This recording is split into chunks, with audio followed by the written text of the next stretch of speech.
অবতার বিষয়ে যুক্তিপূর্ণ আলোচনার আজকে শেষ পর্ব। অবতারবাদের এই ত্রুটিপূর্ণ ব্যাখ্যার পেছনে একটা সামাজিক কারণও নিহিত রয়েছে। এই অবতারবাদ প্রচার ও প্রসারের পেছনে কায়েমি স্বার্থের হাত রয়েছে। অনুসন্ধিৎসা ও যুক্তির কোষ্ঠীপাথরে সব কিছুকে বিচার করে নেওয়া মানুষের একটা স্বাভাবিক প্রবণতা। কতগুলি অবস্থার চাপে ও বৌদ্ধিক জাগরণের ফলে সমাজে প্রচলিত বহু যুক্তি জ্ঞান বর্জিত অন্ধবিশ্বাস ও কুসংস্কারের বিরুদ্ধে একটা দারুণ প্রতিক্রিয়ামূলক আন্দোলন শুরু হয়েছিল। এই যে কুসংস্কার বা অন্ধবিশ্বাস, এতে সমাজের বৌদ্ধিক পরগাছাদের, যারা অন্যের রক্ত ও শ্রমের বিনিময়ে নিজেদের অস্তিত্বকে টিকিয়ে রেখেছে, তাদের হাতে সমাজ শোষণের একটা বড় রকমের সুযোগ এনে দিয়েছিল। অন্ধ কুসংস্কারের গোলক ধাঁধায় ফেলে তাদের এই শোষণকে অপ্রতিহত রাখবার জন্য এই সামাজিক পরগাছারা মানুষের স্বাভাবিক প্রতিক্রিয়া ও বৌদ্ধিক যুক্তিবাদের অভ্যুদয়কে অঙ্কুরে দাবিয়ে রাখার জন্য নানান উপায় উদ্ভাবন করেছিল।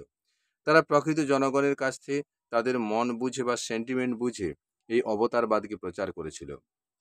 এই অবতারবাদের প্রচার করে তথাকথিত দৈব শক্তির নাম দিয়ে সমাজের উপর যে কোনো নির্দেশকে চাপিয়ে দেওয়া হয়েছিল।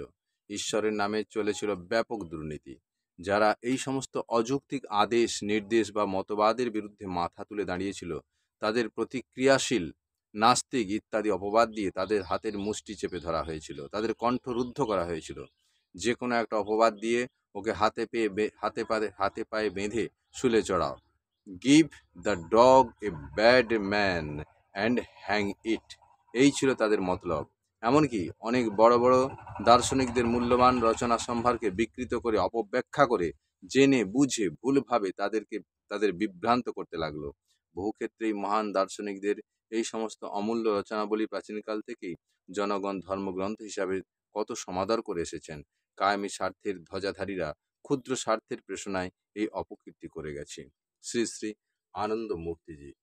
নবীন প্রাতে এই অরুণালোতে, রূপের ছন্দে এলে মোর মনেতে, তুমি হাসাতে জানো, তুমি কাঁদাতে জানো, লুকোচুরি খেলা খেলিতে জানো, আছো আলোর ছটায় এলে প্রাণ ভরিতে, বীণা বাজাতে জানো, রাগে রচিতে জানো, সুরে লয়ে জগৎকে নাচাতে জানো, জানো সুখে দুঃখে সবাইকে ভালোবাসিতে, রূপের ছন্দে এলে মোর মনেতে, নবীন প্রাতে এই অরুণালোতে, রূপের ছন্দে এলে মোর মনেতে। শ্রী শ্রী আনন্দ মূর্তিজি, পরমপিতা বাবা কি।